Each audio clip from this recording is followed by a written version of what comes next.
Hello and welcome back to Val Verde Broadcasting. After this short intro, we're going to be talking about a film my mum made me watch. Val Verde Broadcasting. Val Verde Broadcasting. Michael Bean. Val Verde Broadcasting.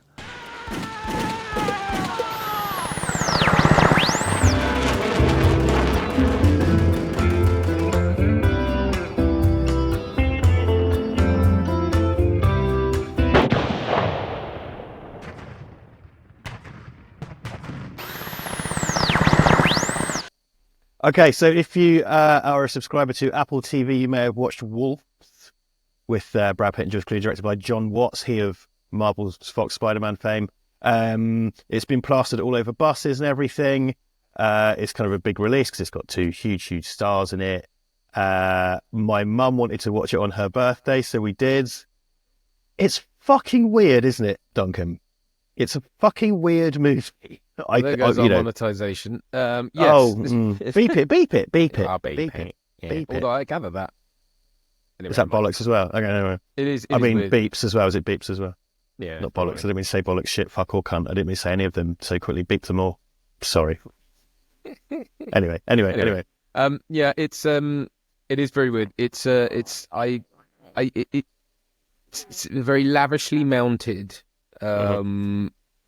But seem weirdly cheaply made. You know, I think it has all the hallmarks of a sort of, and I didn't look this up, but like a play to screenplay. You know, a lot takes place in one place for a long time. Yeah, little, agreed. You know, I didn't think of it like that, but you're absolutely right. It's just things like it's lensed well. There's a lot of money's gone into the cinematography. I think all the performances are great. I like everyone in it. It has odd beats that it thinks is funny, like the jabbering kid who's on whatever he's on, heroin, and that, which I just thought that's gone on too long. And then things like the cut. I texted Richard while I was watching it and said that in it George Clooney's car. I had to watch it over sort of three sittings, right? Because forensic car analysis. Yeah, so I had, as I have to with most feature-length things now, I have to watch it over sort of 3-4 sittings because we get a little bit of time in the evenings and we're so sleep-deprived that we end up falling asleep or needing to go to bed. Anyway, so I upon first viewing, I was like, he's driving an E60 5 Series, which places it around between or betwixt 2002 and I think it's actually the Does it have a walnut interior? It does have a walnut inlay, yes, in the dash. But yeah, I actually could tell you that's the facelift or LCI model, which means it was after 2007, I think. So it'd be like between 2007 and 2010. Anyway, it's an old car, is my point. Your wonderful never change. Yes, and I looked at that and I was like, well, you've got all this money to do this, and that car's why would a highly paid hitman in New York or wherever choose to drive an old car? Or you could argue, okay, so it's because he doesn't draw attention to himself. But I was like, that's going to get blown up. That's why, because it's cheap to destroy, and you didn't have a deal with BMW clearly. So, and lo and behold, that's exactly what happened. It's just stuff like that. I thought, why are you cheaping out on that? And then you go like, well, obviously Clooney and Pitt got a massive payday. I'm assuming they'd soaked up a lot of the budget. I would have thought 200. I just checked after we went live, and it's 200 million. What? Which is a feat. Well, and it's because of those two, huh? Like, I mean, we'll get into this technicals. You were talking, I apologize, but it was $200 million. 75 million each, and they spent 50 million on the. I mean, I don't understand because it's not like months. I guess did they advertise it outside of? I suppose. Well, I think it's one of these things where they I believe Clooney pushed for a theatrical release because it was going to go straight to Apple, and it was then. I mean, I saw it walking around town. I'm in London a lot, but I saw it on the side of buses everywhere. It was a real push. As you should. I mean, you got those two in it. You know what I mean?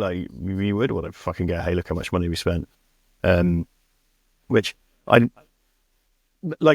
200 million now isn't that much for a tentpole blockbuster, which is an appalling thing to say, but it's still a fucking lot of money. And when you watch this movie and you think, yeah, this exact same film and there's been discussion around their salaries and stuff, and I think they've been quite defensive about it, and so I don't want to speculate too. Shut up. I don't want to speculate too hard about that, but you could make this with two nobodies for 25 million, fucking easily. Oh, yeah, all day long. Easily. I mean, in terms of what's in it, and like, I think you could make this as a British movie probably for fucking 10 million. Do you know what I mean?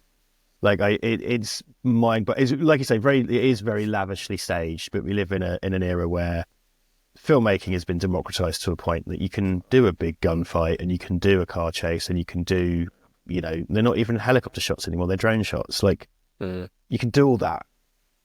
200 million, it's crazy. And if I may, you want a point? Sorry, I've gone and let my no, go, please, okay. Please do. It felt weirdly empty, and I don't mean like I mean literally empty. Like, it's lots of people walking around empty streets at night and kind of dark, empty rooms. And there's things like the opening sequence. This isn't really a spoiler, but the opening sequence is in a hotel. So, like you say, it looks like it might be like Rope or something. Like it's going to be this kind of single location thing. It is not that, and it has this kind of nice. I like the way that's kind of directed. Those scenes are really kind of still. And it's got a nice dry sense of humour as delivered by two very charismatic human beings who have built careers on being that, and that's great. But then there's just loads of empty cafes, empty streets, like standing around in the dark, like outside, sat in a car, like with not really many background artists or anything walking around, or movement in a frame, or kind of. It does things like it highlights things that I don't know. Like I'm sure are supposed to have symbolic meaning. Like there's that bit where he walks. There's that long tracking shot of him walking out of the car, going into the car park, whatever. At the start, and he walks past like a shop window or something, and inside someone's got an angle grinder, and we linger on that, and then there's just lots of weird attention paid to things that I go, yeah. And that perhaps don't warrant that. Yeah, and is that supposed to throw me off? Is that the director to go, hey, maybe this is important, maybe that's. You can do that artfully. I think the Coen brothers do that a lot. Where they'll kind of emphasize something to say that it has no meaning. Or that sometimes this, that it's just shit. It's just part of the texture, and you can do that. But I think if you do it, and it's like, and it's in something that sort of really doesn't warrant it. It's sort of trying to be a sort of buddy cop thing, but it doesn't really go anywhere. There's no sort of, It's kind of like a photocopy of a Shane Black film, isn't it? It's got that kind of, Well, the first act of a Shane Black film, I think, it sets up things for 2 hours. Yeah, I mean, it sort of sets up certain things and then tries to pay them off in dialogue, which I find really frustrating. Like, there's some, isn't it intimated that they did know each other, or that towards the end? So it has that kind of body cop thing. It is funny. Like there's a bunch of nice, funny lines in it, and there's good kind of interplay, but it all feels really sort of half-baked. It's but here's the joke. Here's the continual joke. Crazy, mad thing happens here. George Clooney and Brad Pitt go like this. Yeah. That'll be $200 million, please. I mean, and they're brilliant at it. They're so brilliant at the sort of incredulous, what just happened sort of thing. And I love them. And I like I said, I don't think there's any bad performances in it. I think everyone is really good. Everyone's great. Looks great. Fine looking movie. Like it's just the emptiness aside. Like that's more of a kind of staging production thing, and presumably a choice because sort of they were short of bones to get a bunch of essays to be in the background, or these are choices. Yeah. Whether they're good ones, I don't know. Because it feels like a kind of, because if you watch like The Nice Guys, let's just do, because we're in Shane Black Town here, watch The Nice Guys or Kiss Kiss Bang Bang. It's this kind of electric kind of, or even Walter Hill, 48 Hours, like fucking, you name your buddy cop stuff. There needs to be a kind of electric to it. Midnight Run, they're not cops, but yeah. It doesn't matter. It's the same buddy person, whatever. Yeah. Or Alien versus Predator, buddy Alien. Not that. It has this kind of electric to it and this chemistry, and they do have it, but it's so slow moving. And also, okay, here's the big thing for me that it's just the fucking weirdness of it. It seemed to always be just about to be a kind of science fiction or fantasy conceit. Like, because the kid takes magic drugs that make him magically attractive to all women, and it seems to work like a kind of magical catnip. And then when he's high on the drugs, he runs away in his pants and backflips in slow motion over a speeding car. And Well, he gets hit. never... Well, yeah, fine, but then he kind of lands on his feet. And it's done in the style of a superhero thing. Yeah. And it was like, well, these are magic drugs. Is the twist? Is this... is that... And then it's never referenced again. It's like, well, so it's just heroin? But heroin makes you magically... Because the kid gets into a predicament because he snorts magic heroin. And it makes him like... It's like cartoonishly, Funky Cold Medina... a love potion, Spanish flea type thing. Yeah. One of my lights just gone out, never mind. And it never resolves that. And it's like he just magically slow motioned over a car, and it was covered in a way that implied that it was. Yeah. That to me, in an otherwise realistic film, that's a baffling choice. It doesn't make any sense to me. Well, all it seems to do is set up yet again Brad Pitt going. It's like, that's it. They're both of them looking at it incredulously as he runs off, and then they have to get back into the. It's all it is a sort of punctuation of a chase scene, and that goes on way too long. It ends up like on the bridge. Is it Brooklyn Bridge or whatever it is? Sure, why not? Insert. Well, I'm probably even in the wrong American city. I apologize, but it just felt like these things drag on and on and on, and it's like, and like you say, they're choices. It's not like they didn't have the budget or the expertise to not make them, but that's what I mean about it having the trappings of a really low budget film. Is like, well, that's the kind of thing you and I would make when we've got like 3 or 4 locations if we're lucky, and that's it. I mean, I've worked on things where you do that because you don't have the money, and then you can make something good. Like if you told me this cost 100 grand and it had nobodies in it, I'd be like, wow, that's really impressive. For 200 million, I'm kind of like, oh, this feels like a tax write-off, but then all films are. So, there is that. Okay. I mean, they're getting that way. Yeah. That tonally jarring, weird thing of like, this teeters on science fiction for me because of just that alone. It's like he might as well have had a magic beach ball, and it was about the kid and his magic beach ball. It was just like, what the fuck? And then they have the kind of the moral thing of like, fuck it, if you watched it, people at home, you probably not, you care, spoilers here. They're like, oh no, we have to kill him now, this boy, but we like him because he's sweet and innocent. And then they go, oh no, we're not going to kill him because we're mob fixers with hearts of gold or whatever. And it's just like, okay, like if your pitch to me is it's about 2 really, really handsome, hyper capable crime scene fixers, I would say, are you 9? Because it has that real that. Come on, it's so. I'm one to speak. I know I'm one to speak, but I don't have 200 million quid to spend, and they call me a hypocrite. But it seems so juvenile as a premise. It's kind of like, I just think crime scene guys are cool, and it's another extension of the lone. I mean, this is called Wolves, right? It's the lone wolf. It's Clooney's done it a bunch of times, whether he's an assassin or a spy or whatever. They just do the same thing. they it's the same trope. He's the lone wolf who has to work with someone else, but and he's sort of coming across someone in his own trade who, as it turns out, they've crossed paths a lot of times, and they have the same medic or whatever in that. Fine. But we're saying the same thing. We've said, The American is another Clooney movie where he plays an assassin who has escaped to a small town in wherever it is, southern Italy, and I think he's laying low. I forget it. Tristano of the Urban Gentry is a big fan of that. We're both fans of it. And if you haven't seen it, Richard, I definitely recommend it. It's a very, very good film. But it says more about that than this did, and it didn't do it for $200 million. It's a really, really well crafted film. And this has nothing really to say on that front. It's a bit, it dips its toe into the kind of Ocean's 13 sensibilities. I would say it's the kind of film that would have fallen out of, it would have come out if it came out in sort of the early noughties, it would have been amongst the sort of Lucky Number 11 Do you remember that sort of stuff? Yeah, That the kind of slick, groovy crime guy movies. and that kind of forgettable, but didn't matter because it was filling a gap in the box office. And now that's sort of gone. I mean, I think that's done really. The kind of summer release, all that stuff. This year especially feels like really hasn't happened. It's been sort of, things have kind of farted their way into the cinema as a bit of a like. I think like Marvel are being cautious. Star Wars has gone to TV. Yeah. So the year, Dark Box has been dominated by this kind of Disney stuff for a while, and they've kind of had to put the brakes on because mistakes were made.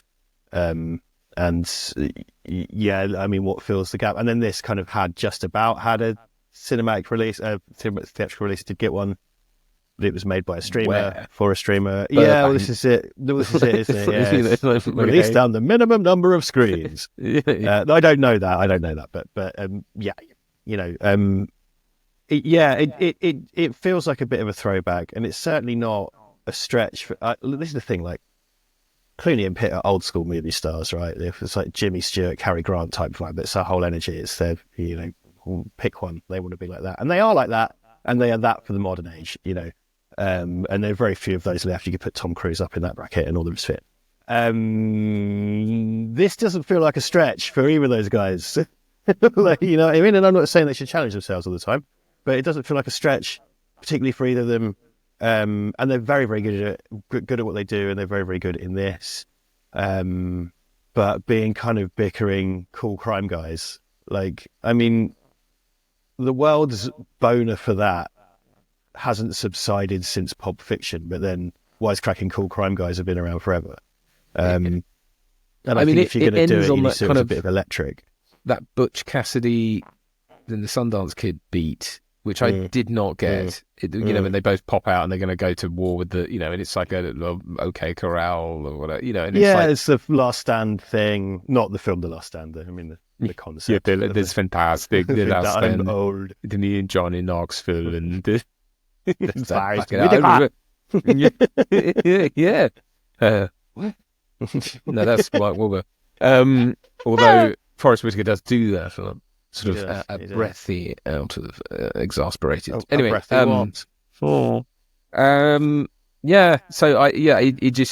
kind of by the end of it, and they were doing that, and I'm like, I think I'm supposed to feel something about this, but I don't know. Because it's like, and again, because they go to Brighton Beach, which is an area of New York, or Brighton, or whatever they call it, and they're in a cafe there, and I don't really know about that area. I don't really know the import of that area. I don't know what that means thematically. And then they're in an empty cafe having a conversation, and then they get shot at by people you can't see, which is a choice, but it just feels like if it didn't have those two in it, I just think they'd run out of money. It's just this kind of weird sort of, it's a single biscuit rattling around a tin. It's this strange Nan's house. Yeah. Not a good one either. Not a good one, like a pink wafer. Yeah. Like it's a really shit biscuit. The taste of all the other biscuits that were in there that were mainly coconut flavored. Just covered in desiccated coconut and crumbs from superior biscuits. Just stretch this analogy to its breaking point. And I think it kind of like, it ends on the, wow, looks like we're going to have a sequel if we get out of this. And I was like, all right, fine. Wolves is like, I bet you if they do another one, the third Wolves is a woman. If they did, that's what they would be, and it would be Salma Hayek or Julia Roberts or like that. Inevitably, that would be their way around. Wow, woman, like that would be the thing. Yeah, like it ends on such a sort of. I was just like, fine, okay, and it plays with cliches a little bit, which I like. There's a bit where he pretends to have been shot on the train, and that's cute, and it did kind of body cop stuff, but and it plays with kind of conventions a bit, but not in any meaningful way. I think the problem is that there's way too much. Like, I think because they set them up as kind of antagonists, they're keeping their cards close to their chest. They don't want to tell each other their tricks and their stuff, and that's fine. There's some interplay there, but it never endears you to either of them particularly. And I think you need to have. I think in a scenario like that, like Clooney is kind of, they play him off as the kind of older, wiser guy. Although in terms of age gap, I don't think there's much of one, but like 5 years or something. yeah, whatever it is. He has his trick with the bell cart where he pulls it over and that is neat. I did think if I'm ever a hyper capable mob fixer, I'll do that. Yeah. But I mean it's a lot of setup and not an awful lot of payoff. And I think they seem to think that sort of warehouse shootout thing at the end is, but there isn't one, is there? They get shot at behind their cheap old car. And then they run into this thing, and it's like they've kind of taken them all out by the time we get in it's there. the kind of it occurs off screen, which I think is supposed to be clever, but is also just what you would do on a cheap film. Yeah.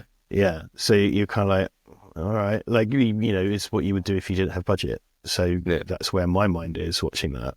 And like, it's not bad. It's just also not good. Like I would, that's my inclination there. It's not bad, but it's not good. Like, it was totally fine. My mum liked it. My mum really wanted to watch it. She's like, "Oh, this thing's on Apple. Do you want to watch it?" So I made her a drink. I was like, "Here you go, Mum, come on in." We sat and had drinks and watched it because it was her birthday. So, she gets priority. And she had a good time. So, and clearly there's something.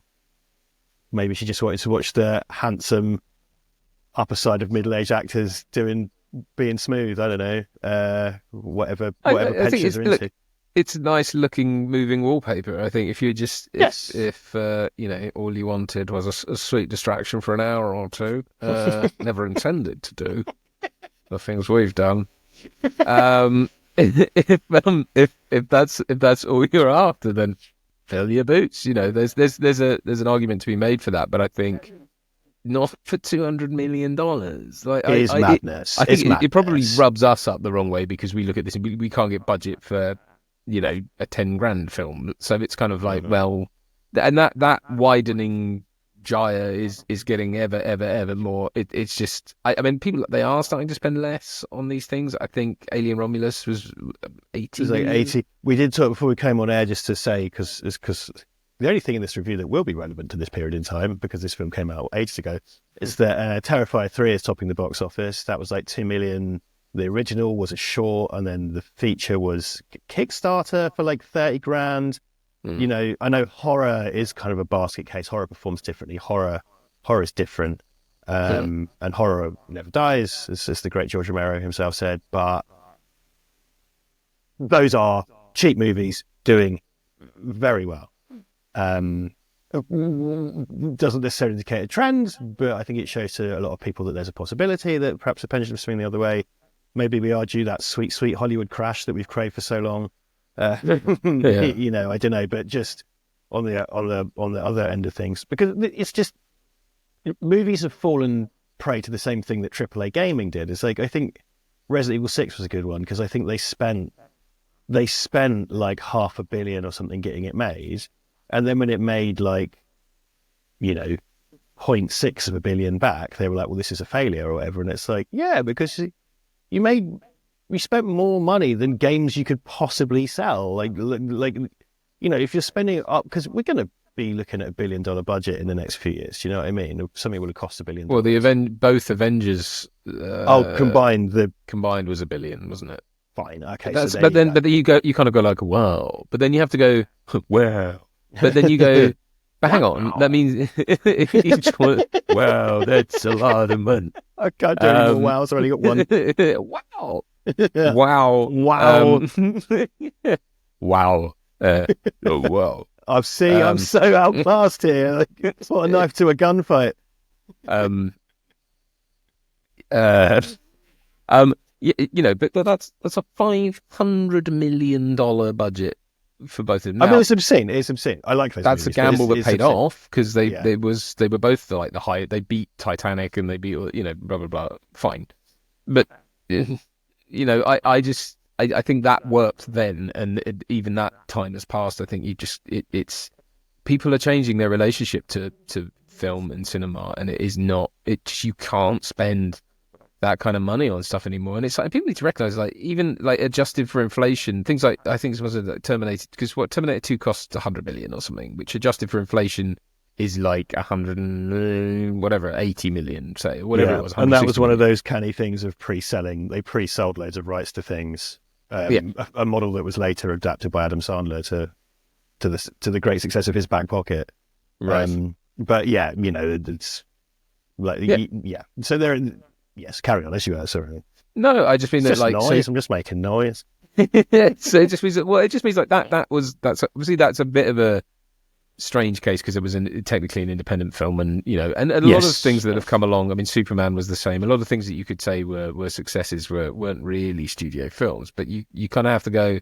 But if that's the level of ultra blockbuster budget, that we should be looking at, why are we spending 500 million? Like, what's because that's not in line with inflation, and it doesn't make sense. And ticket prices, though inflated, have not, I don't think, gone up commensurate with what you're spending. And yeah, but then licensing has kind of died. It's like there aren't video game tie-ins anymore. There aren't, there's toys. Yeah, you I don't guess, get that. but, I mean, the toys are kind of aimed at the adult market and more of a niche. It's not like, because you used to get fucking like Terminator toys for kids, Rambo toys for kids, blah, blah, blah, lunchboxes, blah, blah, blah. You don't really get that now. You don't really get the popcorn buckets have come back for some reason, and that baffles me. But you don't get the kind of Happy Meals so much.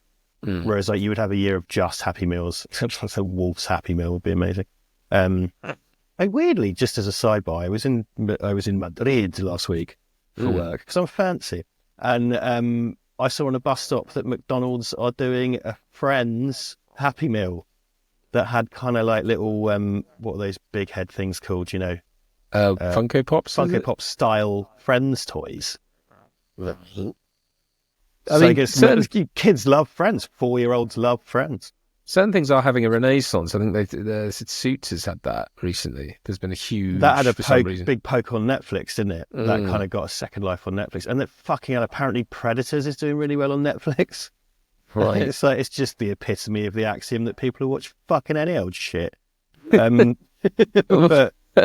yeah, I mean, I just think it's... I mean, that is, I suppose, the beauty of streaming. I mean, that's the plus side, is that you can just relive stuff, and then once things are kind of just assumed to be released on there anyway, it's like, well, actually, in a way, it levels a bit of a playing field in terms of things can kind of come back into the quote unquote box office, because I just don't think I've said this for a while now. It's that this kind of model of like they've made whatever in its opening weekend, and it's like, so. Like, that's just not an indication of anything anymore, not really. Yeah, like that matters. Like, oh no, it made X, Y, and it's like, I mean, because then, and a lot of the streamers are, very secretive about their numbers. Netflix famously so you don't really know. Like, and it's a number one on Netflix chart, and it's like, yeah, but they can engineer that.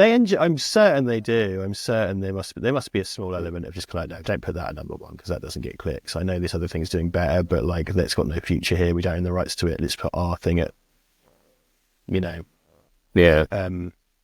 Gerrymander that shit. Yeah, exactly. I watched that Apple film with Tom Hanks about the sad robot. Quite like that. Sully. No, that's the one about the ship. That's one about the plane. Whatever it's called. The ship that crashed into the sky. The ship. The Somalian pilots. Somalian pilots. Robot pilots. I don't know. I'm trying to AI generate a Tom Hanks film, ironically. Yeah. Yeah. That's no, I haven't seen that. So that's all right. And there's another one, but my mum likes Apple TV, I guess. That's another one she wanted to watch. I saw the one he did about the wasn't that called Wolves as well, or something? Or the Wolves, something about the World War II captain of a ship. That probably cost £12 billion, but actually doesn't really go anywhere and just takes I watched place the on one that was Tom Hanks as Victor Meldrew, the grumpy neighbour one. That's good. I like Otto. Otto, that was nice. It's a remake apparently of a Scandi film. Yeah, I enjoyed thought it. that was good. Let me just find the name of that before we go quickly. God, Tom Hanks works quite a lot, doesn't he? Who knew? This is rather busy. Yeah. Not Masters of the Air. What was it called? Where is it? It's called Otto. Defenders of the Earth. Defenders. Oh, that's producer. No. I wish to see actor. Show me the actor. It was cool. I'm sure it was called something like Greyhound. That wasn't called anything to do with wolves at all. Oh, kind of. Greyhound. It's a type of dog. It's quadrupedal. Let's put it that way. Yeah. So all dogs are descended from grey wolves. So that's mine isn't. He's currently acting as a draft excluder for the dog. So cheers for that, Winston. Yeah. So yes, but anyway. Well, I would just to say, because I didn't really kind of touch on it. John Watts, as a director, made the Disney Fox Spider-Man films that I really like, really, really enjoy. And however, and this, by the way, was his script and something he wanted to get made and everything. So, like, this is very much John Watts' project and authorship and all the rest of it. I've only really seen, looking at his kind of rap sheet right now, I've only seen his Spider-Man films. He did a lot of music video work before. Very successful director and so on. Watching the Spider-Man films, which again I do really love, they are very finely honed, safe studio soup. And I quite like a bowl of finely honed, safe studio soup sometimes, but if you watch it, there's very little flair in them. They're really well made. There's so much film craft in them. They're a bit junk foody in this, but I do think what they do well is that while you're watching them for the first time, you kind of being swept along by them, especially No Way Home and stuff. I was a bit like, ooh, there's I lots think of they're cool... great. I think they're great. But by the end, when you digest it, you go, yeah, no. I think they're fucking great. I really like them. I've got a real Jones to watch No Way Home again at the moment, because really great. There's all kinds of like camera moves and edits and really nice stuff in them, but they're not things I haven't seen before. They're just reconstituted well. And also, that's him hired, unlike the biggest franchise in the world. Of course, he's not going to make a fucking David Lynch movie. I'm not mental.